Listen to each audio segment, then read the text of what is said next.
Anytime a pilot boards a plane, whether it's a big one like what's behind me or a small one, whether he's got a long flight or a short flight, he goes through the exact same pre-flight ritual. That's a really good habit for us singers to get into.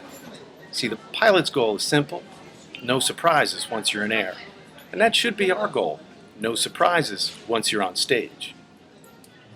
There's no need to think of it like a burden. You've already got a lot of rituals worked into your day. Morning cup of coffee is a perfect example. I certainly have a lot of rituals associated with travel. The point is, your brain loves rituals because they're efficient, less thinking. The problem is, the music business loves chaos. Now, the chaos I'm referring to is really more a scheduling issue. You know the drill. It's when they tell you you're going to go on at 9, but you only end up going on probably by 11.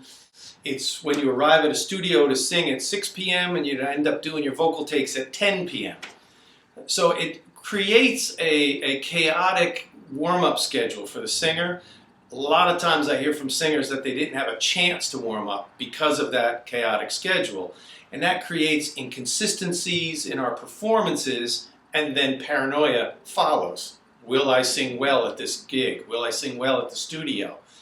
So it would make sense to move the ritual closer to when you have control, like when you wake up. And I find that to be very important, that the ritual itself needs to be something that you have control of, not the circumstances. Now, when I say when you wake up, obviously I mean an hour or two can go by before you really start checking on your voice. Or let's say if you're working a 9-to-5 job or at school, it means let some time go by so your body has a chance to sort of get right. But very early in the day, you want to see where your voice is at. And the sooner you do that, the more you'll have time to make adjustments should you need it. Or what my point is the more you'll know, I'm going to be fine tonight. So I always ask myself every single day when my day begins, where's my voice at? Now, you don't need a piano to do this, but there's just several checks that I put my voice through every day. Whether I'm going to be teaching or performing, doesn't matter what I'm doing. I'm just always now into this sort of ritualistic habit of checking where my voice is. I won't start there, but I will end up needing, let's say, a high note like that.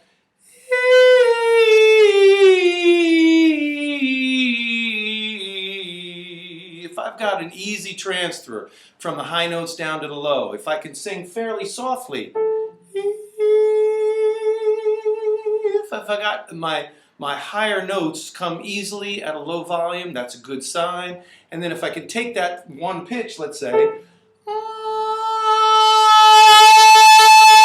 and if I have the ability to crescendo into what would be a more powerful sound without any breakups or any complaints from my throat, just really quick checks, but it gives me a fair assessment as to how my voice is going to behave through the rest of the day. Now, that's what I mean when I say the goal should be no surprises. Head right for the worst areas of your voice when you check your voice each and every day. You know that's what you're worried about when you go into a song. There's always a little something that's, in the back of our mind that we hope is going to perform okay. Take away the wish, take away the hope. Now, I didn't always believe in myself, certainly as a singer, but it was through checking the voice, through creating that ritual, that's what sort of gave me a little bit more confidence and a little bit more confidence as the years went on. Now, keep in mind, I've been singing a long time. So now it only takes me about 5 minutes to see where my voice is at. And I can assess whether I'm going to have a good day, and I mean through the whole day, or whether my voice needs a little TLC. But it wasn't always like that.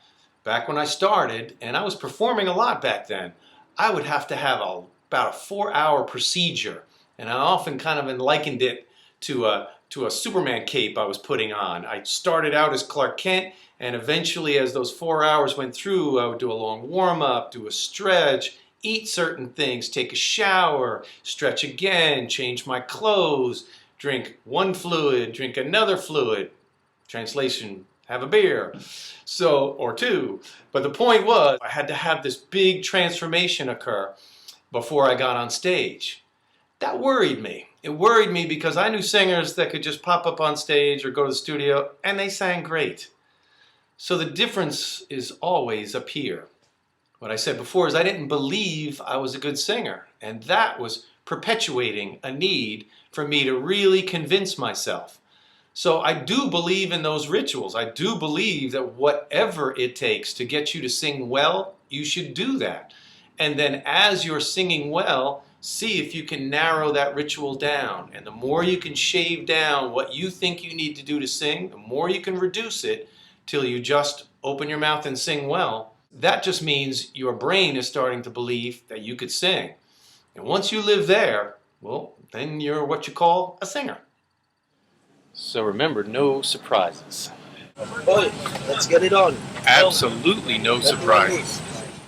Yeah, and when I say no surprises, I mean every reasonable effort was taken to make sure that anything that could be an issue was handled beforehand.